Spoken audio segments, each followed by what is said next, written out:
I use the Earth Charter as a foundation or a constitution, an ethical base.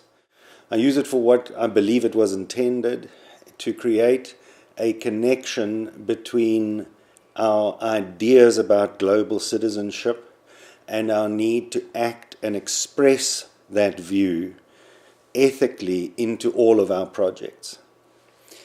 I use the Earth Charter as a constitutional base for our design systems, be they architecture, urban design, biodiversity programs, riverine recovery programs, environmental cleanups, all the different elements that go into making the whole systems design that we use work.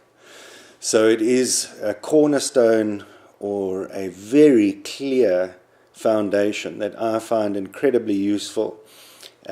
Nobody doesn't understand it. All of my clients, the institutions I work with, academia, the youth programs, everybody can relate to the language.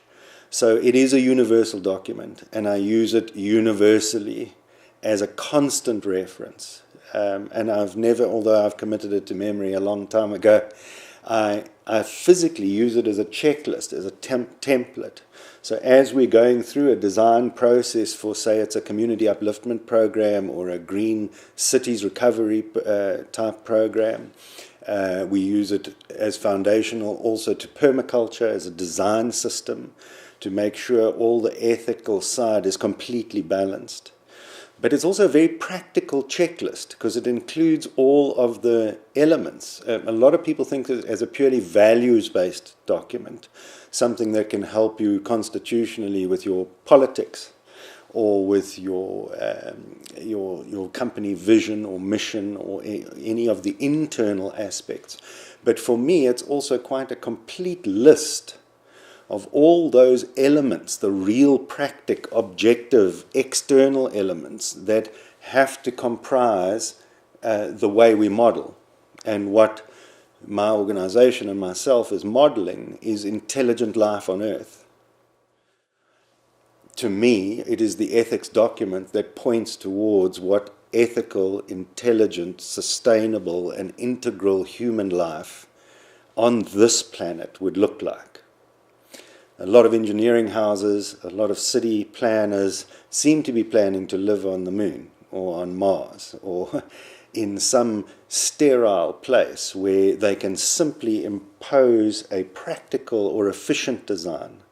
The Earth Charter reminds us all the time that we're designing not just for humanity and their needs, but we're designing for biodiversity. We're designing for all the underpinning life support systems.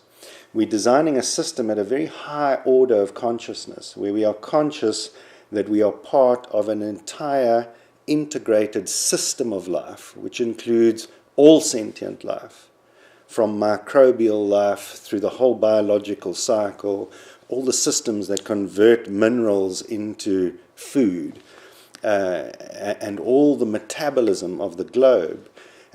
We have reminders in the Earth Charter about that. Now we have to layer that over with science and with design and with architecture and all kinds of other thinking. But it's still, for me, the best checklist that there is. And we rate our work based on how close. We don't rate our work on some green building checklist or something like that. We rate our work on our own very sophisticated template for what we consider integral design that leaves nothing out in terms of contextual life on Earth. We want to support all those life systems, and the Earth Charter is our foundational constitution for all of that work.